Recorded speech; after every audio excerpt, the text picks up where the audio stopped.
Welcome home. Thank you, Marcus. Good to Hey, be with you again on this Friday afternoon here, Friday morning for you. yeah, Friday somewhere in the world, right? And those who are watching this on the repeat, it's good to be with you. Thank you for joining us. Oh, Mark, how are you feeling today? I'm great. I'm looking forward to chapter 10. Chapter 10, Yeah, we're yes, getting yes. towards the middle point, the crux of our story. Hmm. So, Kenna has overcome his, not, I wouldn't even say overcome, he's committed to his journey Yeah. and he's found some friends along the way. Um, this is the hero's journey, right? He first shied away from the call. And then he said, okay, I'm going to commit to it. Found some friends after failing. And yeah, we're in this new stage of group identity. The hero's journey is always first identity. Who are you? You say, I'm not this. You join a group and it says, who are you? And then eventually you say, I'm not this group. And life says, who are you? And it says, I'm not asking you who you're not. I'm asking you, who are you? And you Mm. eventually say, I am. And Kenna eventually gets to that I am, but right now he's in the group identity stage of, That's true. Yeah, that's true. There's something comforting about a group, right? Doing this together, and I think in the last chapter there was some very helpful input and brainstorming that they did with Professor Amar, right? Because they came to this realization that, they needed to introduce themselves from a very authentic point of view. They needed to really reveal who they are and why they're doing this and what's motivating them. And that is what's going to draw a connection with other people. That's what's going to bring other people in rather than try to, go out there and be an expert, right? And try to convey some important information. I think what they need to do is to show that uh, their realness, right? And that people can relate to that. People can say, like, in your story, I can also see myself. And I think that's what creates community. And that's what will give life to these salons. So that was a very sort of, I think, important moment, chapter 9, when Professor Amar helped them to come to this realization through the human potential house framework, right? The home. they have to know themselves before they go out, yeah, for their authenticity. Yeah. Yeah. And that was beautiful how Professor Amar did that. He just, for some students, they might have seen it as, why are you testing me? Or why are you doubting me? Or what don't you understand? Whereas for him, he was leading with curiosity, again, creating psychological safety in the place of, hey, let's just, I'll go wherever you want to go. But you Yeah. tell me, who are you? Yeah. Yeah, it's Yeah, beautiful. yeah, we've portrayed him a bit as a mentor, but I think he actually is showing up more as a coach, especially in that last chapter where What do you see as he's the difference between a mentor and a coach?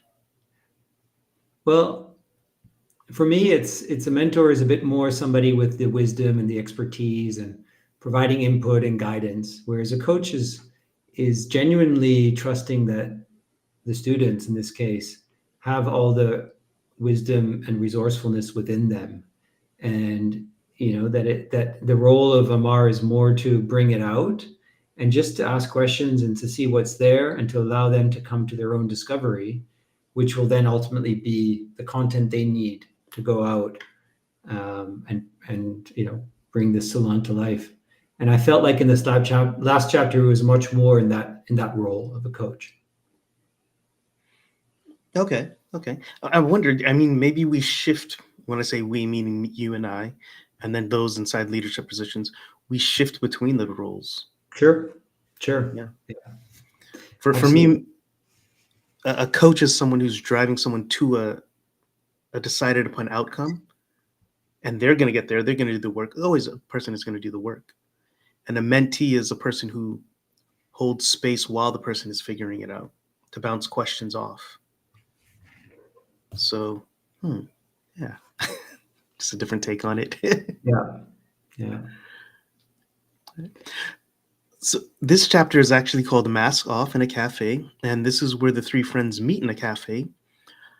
Their first salon in a shared space with other people, and they're revealing themselves and being vulnerable. I say being vulnerable, they're just exposing themselves, establishing authenticity, in the cafe, and the topic we're talking about is being authentic in public places. Being authentic in public places. Hmm. Anything to say on that before we begin? Well, yeah, I think the public places thing is, I think, very important aspect, right? Because being authentic in private places is one thing, being authentic in a public place is a different thing.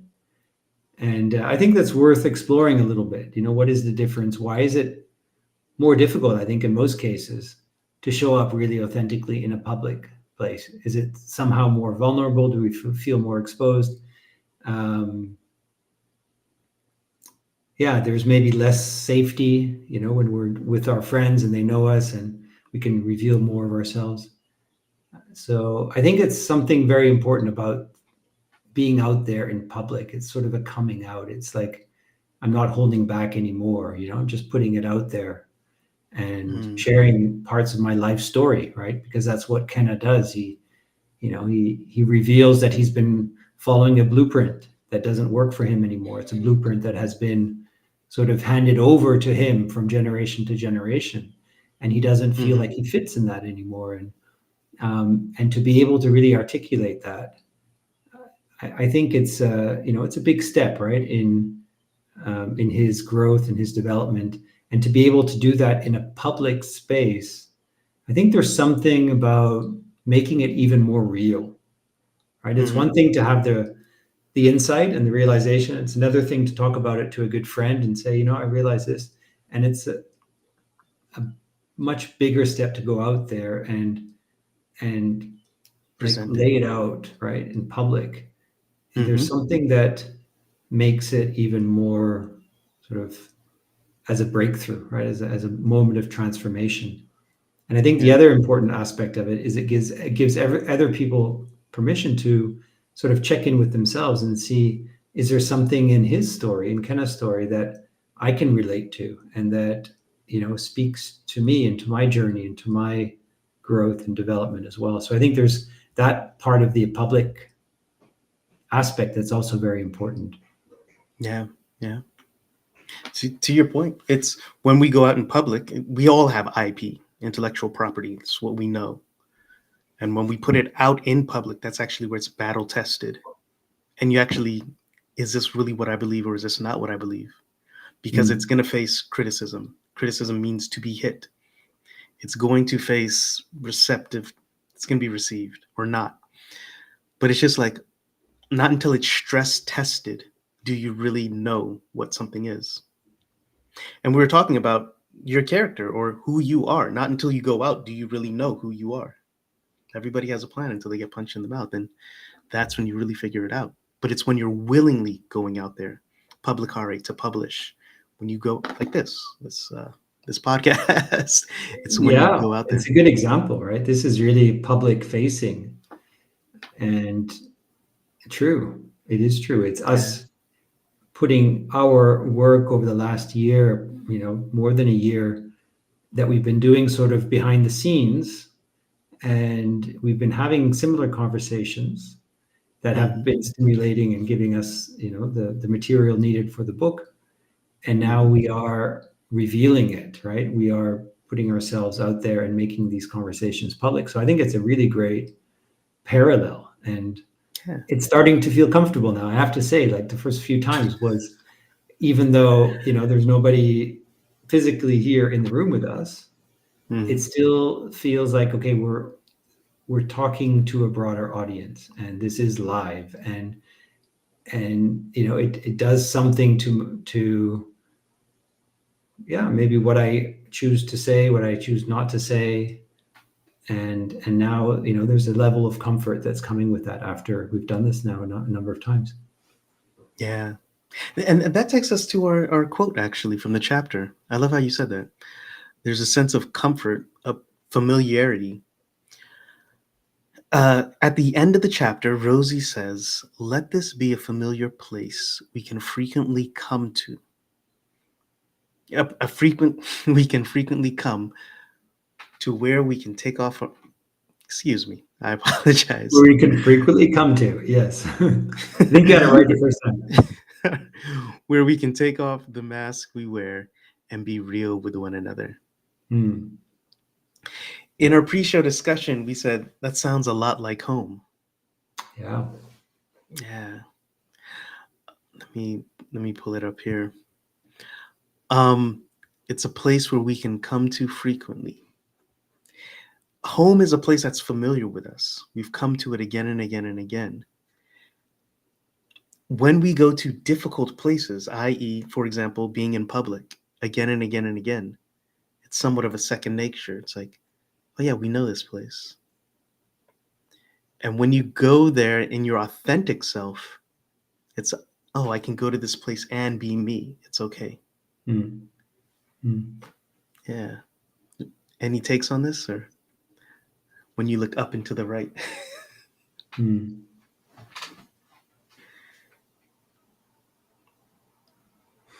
Yeah. And what does it do? Like maybe we can talk a little bit more about what does this taking the mask off, what does it actually Entail? entail? Yeah. And why is it so important? How does I, it lead to deeper conversations? if if you want to get in a psychological sense, there's the shadow self, and then there's the self of you that's seen by everyone. Um, it's funny. What do you value? Do you value having a reputation? What people think of you when they see you? Or do you value knowing yourself, even when they might hold a different reputation for you? Hmm. And people have different values, right? And if you're authentic,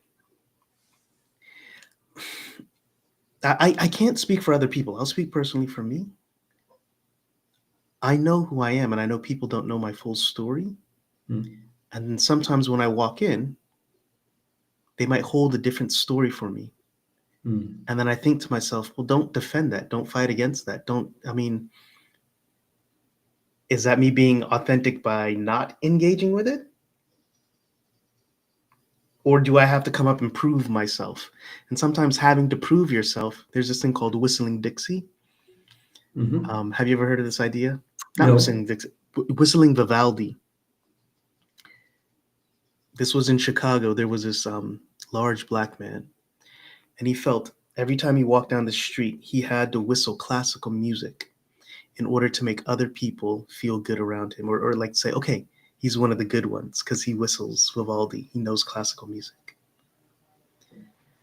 So then, is being authentic having to present a certain way, Hmm. or is being authentic just being you, just being? Hmm. It's so many facets, so many ways we can look at it.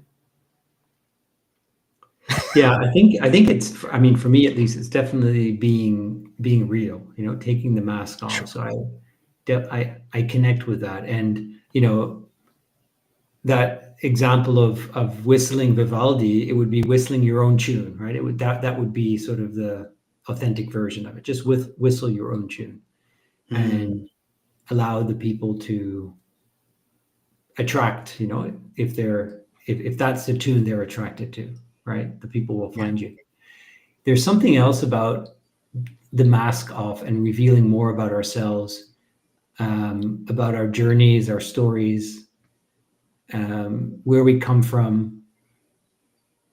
It gives it for me, what it does is it takes away the friction and the tension that can come in conversation sometime, where it can quickly lead to a battle of ideas, or the sense of I have to prove my point, and it's either this or it's that. And I feel like Mm, when we go deeper into authentic conversation, it's much more about just honoring each other's truth, yeah. right? Yeah. I Because you're revealing something about yourself, I can just accept that you look at something differently than I do, because the context is different. your upbringing, your story is unique, and it helps, and I can just be much more at peace with having different points of views on something. Or it might actually help to find common ground, where on the surface it seems like there's friction or disagreement or different views. When you go deeper, you realize, no, actually, we're talking about the same thing. And there's much more Mm, alignment than we originally thought. yeah, And I think that that's some of absolutely. the really the magic that happens when we open ourselves up. Yeah, yeah. If I may add to that, two things come to mind. The person has to be secure to say this other view is contrary to mine, and that's okay. So it's holding space for a person to hold a different view. And then two, Hmm. it's actually even opening the door, allowing that person, and you sit and you listen. Oftentimes, when we come in as a dominant voice, let's say, or a voice with, let's say, control or power, but it's being able to actually stop and say, hey, tell me your story, tell me your perspective. Yeah, It's good to see yeah, you. yeah, Yeah. yeah. So Beautiful. maybe we can go back to the Yeah. chapter. Wherever you want to go. What happens? So each one of the friends, so Alex, Kenna, and Rosie, they each have an aspect of themselves that they're sharing with the group, Hmm. and then it there's something organic that takes place afterwards. It opens something up, right? You know what? I'm looking forward to the rewrite of this chapter because what the friends do is they present themselves and then they open it up to, and this is how we did it in the class. They opened up the discussion into think pair shares, but the groups would then interact with each other at a small, and the friends walked around facilitating the conversations. And I guess it's somewhat it loosened, melted the ice. It Yeah, got the people familiar with each other to exactly. say, oh yeah, we are sharing all these different perspectives here. Yeah.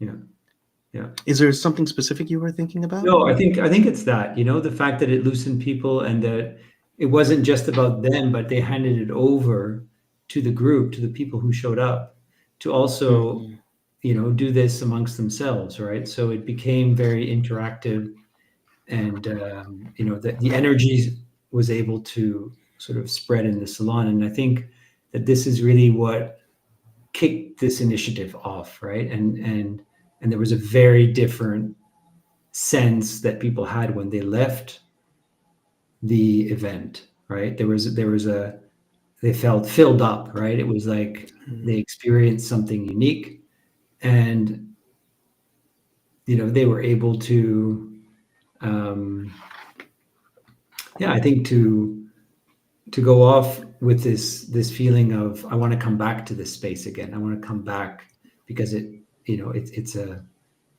nurturing, it's a nourishing environment.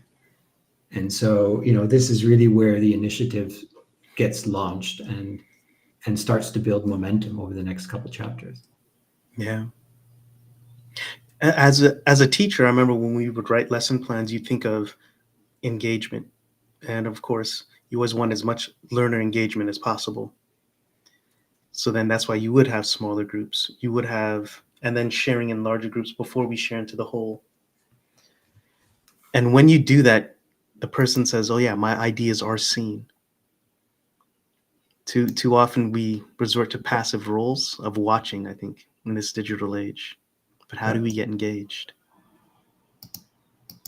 Yeah.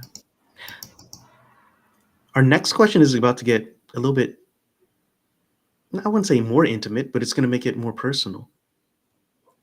When was the last time you felt safe enough to remove your mask and share your authentic self with others? What conditions made that vulnerability possible? And we might get into Brene Brown's work on vulnerability if you're familiar, but yeah, when was the last time you felt safe enough to remove your mask and share your authentic self with others?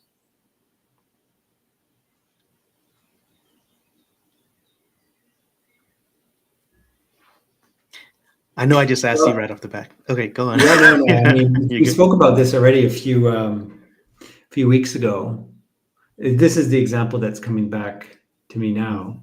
Yes. The vulnerability that I had when this public talk that I did flopped, right? And where uh, it yeah, there was a sense of failure that I felt, and to be able to face that and integrate that and allow something new to come through that, I think was through vulnerability, right? It was like by embracing that vulnerability and speaking from a place of vulnerability, actually it turned into a strength, right? It turned into something that gave me strength and allowed me to take it's like a rite of passage into into a new phase of growth.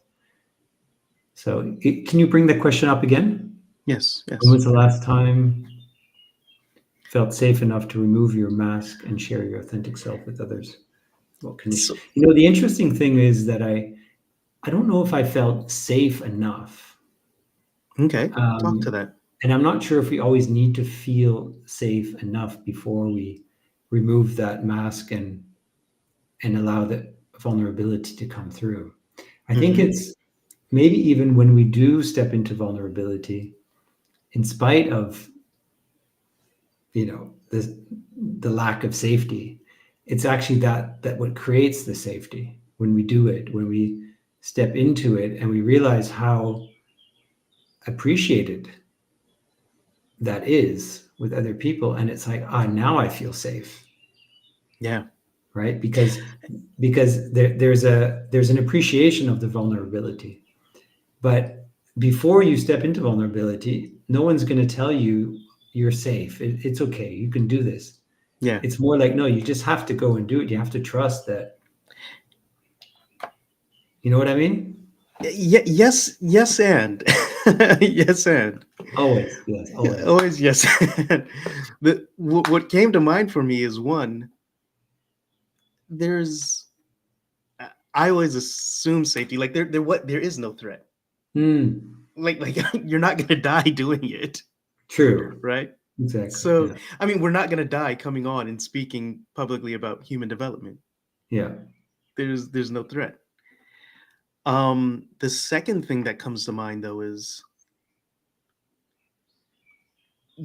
we really don't know if the person feels threatened. And let me explain. When teaching high school English, or when teaching high school, sometimes quietness is they're processing thoughts. It's not like they're shy to do it. Or it could be they may be distracted. That may be the noise. I remember one time the student came to me. I was in the classroom, and I was having a dark moment in my life. And when I say dark moment in my life, my mother was passing from COVID. It was during COVID, and there was tension in the administration or something. And anyways, she came and she said to me, she said, "Ah, they're gonna like you. I don't know why. Just go out and do it." And I was thinking, oh, she thinks that I'm worried that the kids will like me or not. That's not even why I'm upset. That's not even why I'm not speaking. Hmm. And I just had to hold that understanding that she thinks it's this, but it's not that. Hmm. So sometimes the apparent, oh, this person is threatened, is it's we really don't know until we engage them. Yeah. Yeah. But as the person, when the Yeah. opportunity presents itself, there really are no threats. There, I think, Well, it's all perceived, right? perceptive. Yeah. We can create all kinds of stories in our head about, Yeah. and yeah, you probably won't die from it, but being ridiculed can feel as painful. It can Yeah. feel very painful. And, and when thinking about adolescence, remember, we're very attached to our peer group because we're figuring out who we are as we're individuating, but these people know us best. So that's where we find our comfort. That's Yeah. why they're very valuable to us. And that's why Yeah. that girl was just like, we're going to like you. It doesn't matter. It's like, oh no, I'm I'm an adult. I'm not really looking for your approval or friendship. Yeah, But yeah, I understand. We don't want to. We want to fit in. yeah, It's yeah. That's how we get status, and that's how we get reputation. Yeah. yeah. Now, there's all kinds of stories, right, that we make, and I think that's the other thing about authenticity, taking the mask off, is Okay. Talk to that me. those stories, they get we we get a chance to reveal them, Mm, okay. right? And then they don't have as much weight anymore because we can, we can say that, like, yeah, I have this strange fear of um, making a fool of myself, and I don't know where it comes from, and it's just Mm, always there. And if it stays in our, it just kind of goes in repeat, right? yeah. But if we can tell that out, speak it out and give voice to it and just say, yeah, that's a part of me that is real and that's holding me back. And I want to look at it kind of from a distance, and by putting it out there, by sharing it, I can see it. I can kind of, it loses some power over me, Just, right? mm, So I think there's something also, that vulnerability and that authenticity, where we can disentangle these stories that don't serve us, right? That are just playing around in our. mm. There's a story that helps us progress towards our desires and those that stop us from it. Yeah. Yeah. In these last 3 minutes, I want to touch on this that we said. This is what Rosie says at the end of the chapter. Let this be a familiar place we frequently come to, where we can take off the mask we wear and be real with one another. And when we read that before this recording, we said that sounds a lot like home, right? Mm-hmm. A place that you frequently visit where you can just be, you can as my female friends would say, you could take off your your bra strap, or you could just take off your shoes and just spread your feet. You can be you, Yeah. you can be authentic. Yeah. Um we can do that at home. Are there public spaces for us to do that? Are there public spaces for our youth to do that? Yeah. And I think that's the beauty of it, is that we can make, like, home is a concept, right? Home is it's a, like, a public space can become home, right? We can treat it like home. We can create the conditions of home there, anywhere. Um, a house is more of a physical space, and a home is more of uh, an energy, an atmosphere.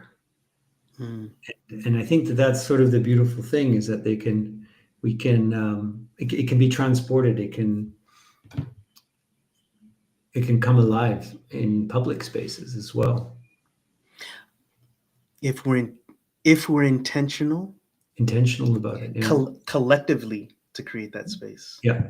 Yeah. It takes one person as a leader, as a facilitator, to say, I'm creating the space for us, and then other people latch on. And the inverse is true. Yeah. If from the leadership we say, it creates a hostile environment, a VOCA environment. Yeah.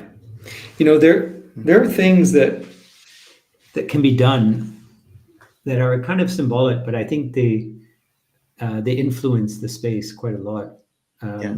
And we do this, when we're doing workshops. Like, we're very intentional about setting up the space in a circle, for example. Removing tables and having a setup in a circle. Very intentional about bringing in some nature, whether it be a flower or a plant or something, symbolically representing nature. And these little touches that we can do, and it's very deliberate, very intentional. They do something to the space, and they do something to how people feel when they enter the space.